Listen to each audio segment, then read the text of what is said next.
Siguro nga, tama yung mga katrabaho ko na meron kang lalaki. Pero kung ganon, edi mas maganda maghiwalay na lang tayo. Layas na lang ako sa bahay na to. Ang arte mo, kakain na lang, ang dami pang sinasabi. Talaga, pag lumayas ako, wala ka nang maririnig sa akin.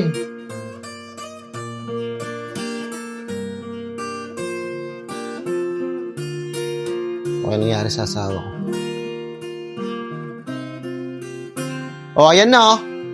Nilalagay ko na sa bag yung mga gamit ko. O, ito, pinupuno ko na ng mga gamit. Tsaka mga damit. Ano? Di mo ba talaga ako pipigilan? Asawa ko. Ano, lalayas na talaga ako.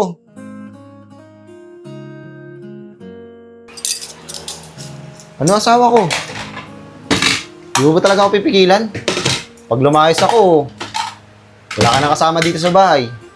Ay naku, Sedi, ang dami mong kadramahan sa buhay. Mas madrama ka pa ata sa akin. Kumain ka na dyan. Gisingin ko si Chari.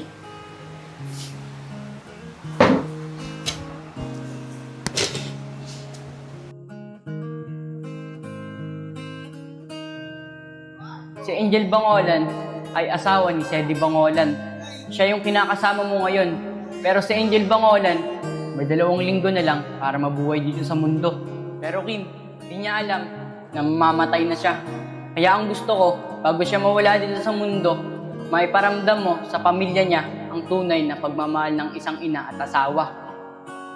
Pero teka, hindi kita maintindihan. Ibig sabihin, itong nangyayari sa akin ay totoong nangyayari sa hinaharap. O Kim, tama ka dyan. Kaya ang gusto ko, mahalin mo sila tulad ng pagmamahal ng totoong Angel Bangolan.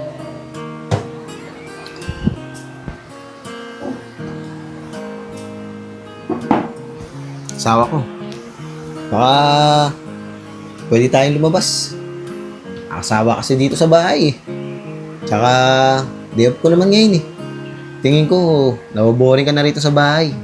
Kaya lagi mainit yung ulo mo. Hindi naman. Marami lang akong iniisip. Pasensya ka na. Ganun ba? Pero okay lang yun. At least, malaman ko na wala kang ibang lalaki. Kasi 2 na yung anak natin eh. Tapos, maglalaki ka pa.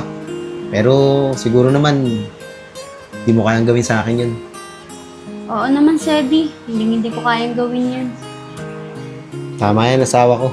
Tsaka, kawawa kasi yung mga bata. Lalo na ako. O ano, tara, lumabas muna tayo. Paano yung mga anak mo? Naku ba naman asawa ko? Malaki na si Chari oh. High school na yan. Kaya-kaya niya na alagaan si Liam. Ganun ba? Sige, tara. Tara.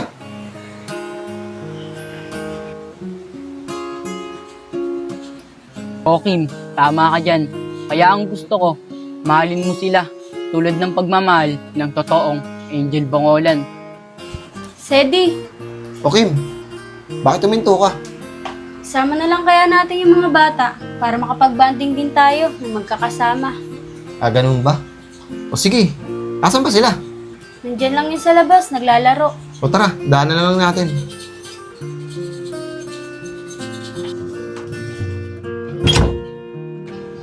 Tara asawa ko. Doon lang tayo sa may batuan. Doon tayo magpahangin. Sige, tara. Tara asawa ko. Upo man tayo rito. Tay, maglalaro lang po kami ni Liam dito ah. O sige nak. Daan-daan kayo ha. Baka madapa kayo. Sige po, tay.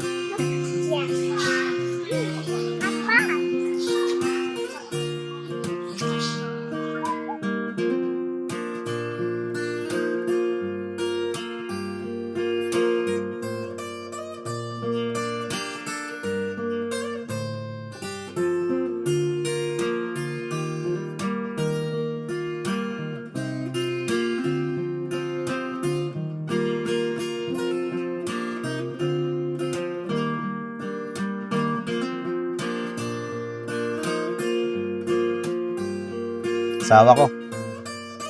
Ang saya ng mga anak natin, no? Tsaka, di ka ba natutuwa? Ang lalaki na nila. Kaya nga eh. Palagi ba kayo nagbabanding? Oo naman, asawa ko. Di mo ba naaalala? Ay, oo nga pala. O paano asawa ko? Makikipaglaro muna ako sa kanila. Tingin ko kasi namimiss na nila ako kalaro. Kasi alam mo naman, lagi ako sa trabaho. Sige, Sedi.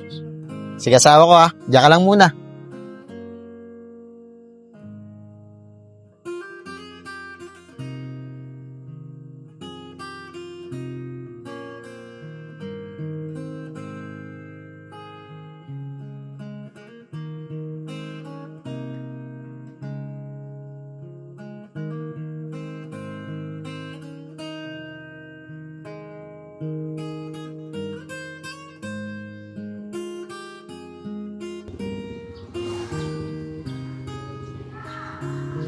Nakakatuwa naman silang pagmasdan. Kahit simple lang yung pamumuhay nila, masaya sila basta sama-sama. Pero paano na lang ang magiging buhay nila kapag nawala na yung nanay nila? Tara Liam, doon tayo kay nanay. Nanay, tawag si nanay. Nanay. Asawa ko, I love you. Tara na, doon tayo kay nanay. Tara mga anak, pahinga muna tayo. Napagod si tatay.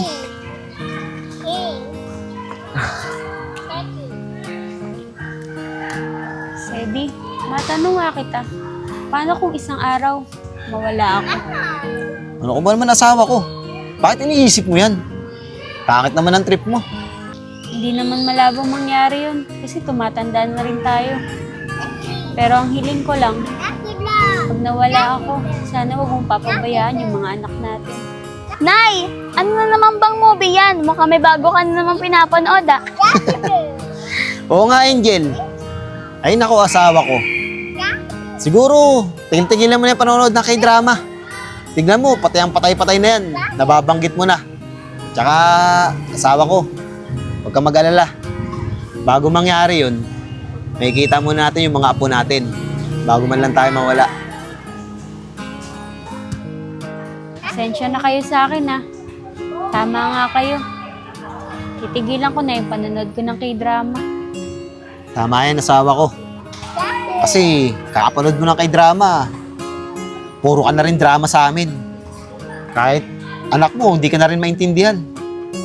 Kaya sana, asawa ko, tigilan mo na yun ha, para hindi na tayo nag-aaway.